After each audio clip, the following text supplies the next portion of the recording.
So we're slowly continuing to work our way through this range of NECA Back to the Future figures. And in all honesty, before I got this figure in particular, I'd kind of put it off and said, yeah, no, this looks the most boring figure to me.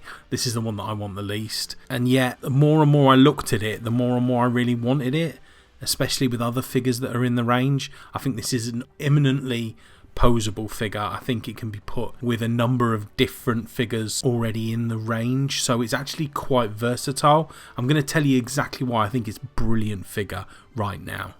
So let's get into it. Hi there, Chris the Geek figure fan here, and as I said in the intro, today we're looking at another NECA Back to the Future series figure, and this is the Tales from Space Marty McFly. And I'm going to start by taking a look at the box here, because this box is gorgeous. That Tales from Space splash on the front, oh my word, that looks so good. I love how faithfully replicated that Tales from Space front cover is. It's easily my favourite front from any of the Back to the Future range so far. So many of them are kind of stylised posters or, you know, images of, I mean, I know the flux capacitor one looks awesome as well, but this is just so retro and niche and geeky and fun and just bright and colourful and cool. I love it. It's so good. I mean, there's not a great deal to talk about on the back of the box or anything like that. There's the same blurb that comes on the back of all of these NECA Back to the Future figures. So it really is the front of this box that sells it. And it's the same with all the other boxes. There is a lid to the box that's velcroed closed that can be opened. And on the underside of this lip, you can then see the blister pack of the figure with all of the accessories. And one thing I will say straight away to knock this figure down a little bit in comparison to some of the others is whilst there are a lot of accessories that affect the clothing and the level of protection that Marty is wearing, there isn't really a lot of other accessories that go with him. So the other accessories that you can see there that I actually haven't posed him with yet are the Sony Walkman and the hairdryer from the Darth Vader scene. But other than that, there isn't really a lot of non-clothing related accessories. But that being said, the figure itself, even in the blister pack, looks fantastic. So let's get him out of the box, let's get him into a couple of positions, and we'll talk about what I think this figure looks like. So first of all, this Marty has got two replaceable heads. And the reason for that is one has got a fixed hard hat on, and one has no hat on whatsoever. So we're taking a look first at the version with the hard hat attached. The reason for that hard hat being attached is actually so that you can then fit on other parts to the sort of head part of his protective suit. I imagine it's probably because those different parts are quite bulky and they need to be built up in sections. You'll see in the future sort of positions that I put Marty in that the amount of sort of protective wear on his head gets bigger and bigger until I remove it entirely. So yeah, so with the hard hat on, what you're doing is you're building up pieces of that yellow protective material around him so that you can have him in a number of different ways, in a number of different sort of styles, dependent on what Marty you're trying to replicate, really. But yeah, whilst this is pitched as the Tales from Space Marty, so the Marty that we see in 1955 pretending to be an alien Darth Vader from the planet Vulcan trying to convince his father to ask his mother out, this outfit actually places Marty in a number of different scenes really within the film, and it makes this figure a lot more posable with a number of other figures than you might have previously thought. So I'm talking the first test of the DeLorean. We know that at least at some point in that scene Marty wears this outfit because he clearly gets into the DeLorean in that outfit. So it then means that you can pose him with the 1985 Doc Brown figure who's also in the hazmat suit, the white hazmat suit.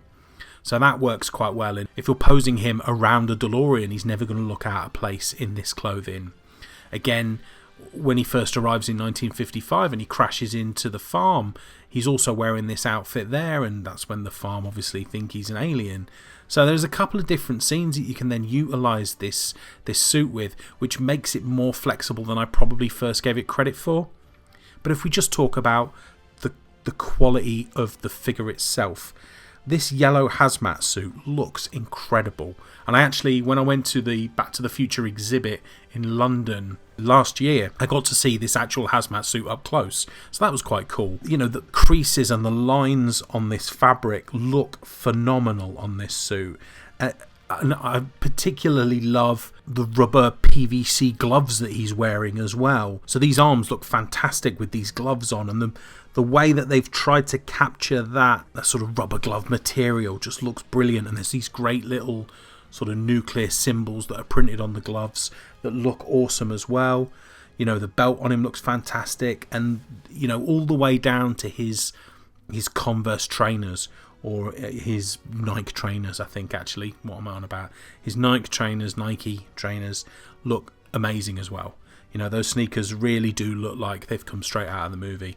And I guess it's easy for NECA because they're the same sort of trainers that he's wearing for pretty much every figure. But you can see, you know, as the headgear is building up on all of these, and then you can start to change his posability from one scene to the next, just building that up. So I have absolutely no issue with the way that he looks. His articulation, whilst I've not shown it in the video, is identical to every single other Marty figure. You know, double jointed elbows, single jointed knees, excellent head movement. Even with the larger amount of yellow plastic around it, the head movement is fantastic. Great wrist movement and ankle movement as well. So whilst, yes, you know, we admit that a lot of the time the NECA figures don't have as much articulation as some other figures do, I think what they lose in articulation, they gain in detail and the way that they can make their figures look more realistic without all of those cuts and seams within them. But that being said, you can still get this Marty into a number of different great poses.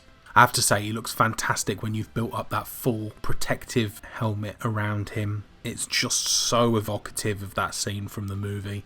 I think it's brilliant, and that's exactly how I'm going to pose him on my shelf as well. It's the only way that I feel like I pose him on my shelf. It's such a cool look. So yeah, I'm well happy with that. And you see here now, I have actually posed him with the accessories as well, and just how cool does that look? It's just amazing. So happy with that. I think it looks brilliant. But I will also just touch on what he looks like with the second head. And the beauty of this, the clever thing that they've done, is not only does he come with a second head, he comes with a fake helmet that you can then hang off his belt. So it means that you've got full explanation of where that helmet is. It's not like you've just pulled it apart, you know, and he's just left it where it is. You've got the, you know, the fake helmet there as well. And even that just looks amazing. Even as a silhouette, it might feel weird having that hanging off of his clothing, but it just looks right. It looks really good. I'm so impressed with this figure. And I know that it's not been a long review, but I don't really have a lot of negatives to say about it, other than the fact that perhaps there aren't a lot of accessories. And yeah, you know, I feel like when I complain about figures, all I do is go on about the accessories. But for me, they make the figure. If you can buy into the posability of a figure with a number of great accessories, and that only helps. But regardless, I love this figure. I think it's definitely essential for this range. While some people, I mean, I'm still disappointed we never got back to the Future 3 figures for this range. And when I first knew about the wave, I looked at this figure and I said, why have we got that? Why have we got that instead of a Clint Eastwood Marty? But now that I have it, I love it. I think it looks brilliant. Please drop a like on the video if you like this figure as well. What do you think? Let me know in the comments if you've got it, or if it's one that you're thinking about getting, or if it's something that you really want to steer clear of because you think it's pointless. I mean, I'd be really interested to know. And also, please consider subscribing to my channel. Still on a push for my first 500 subscribers. Thank you so much to everyone that has subscribed so far. I'm feeling the love. It's amazing. Thank you, thank you. And if you're interested in any more of these Back to the Future figures, why not check out this video next? Alright, thanks ever so much everyone. Let's take care. Speak to you all soon. Bye bye.